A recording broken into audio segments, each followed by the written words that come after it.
हनुमानाष्टकम्। अथ हनुमानाष्टकम्।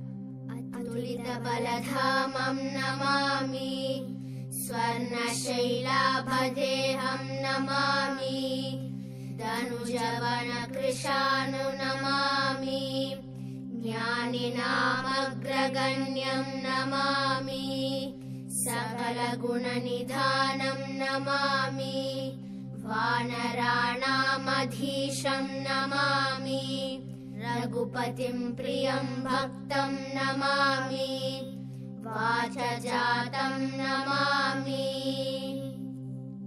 श्री हनुमास्तुतिः।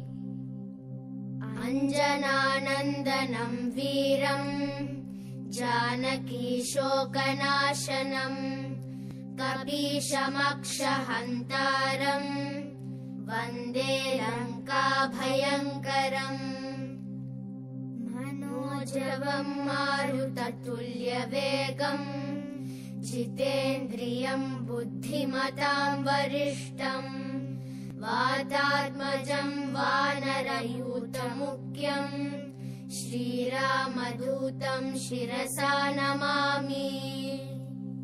उल्लङ्घ्य सिन्धोः सलिलं सलीलं, यशोकवह्निं जनकात्मजायाः, आदाय तेनैव ददाह लङ्काम्, नमामि तं प्राञ्जलिः आञ्जनेयम्।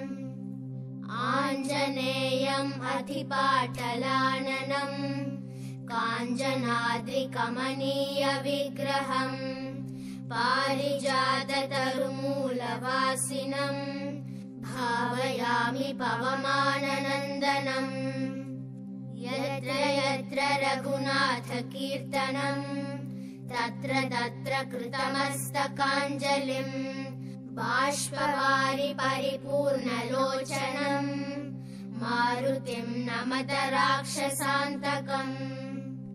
बुद्धिर्बलं यशोधैर्यम्।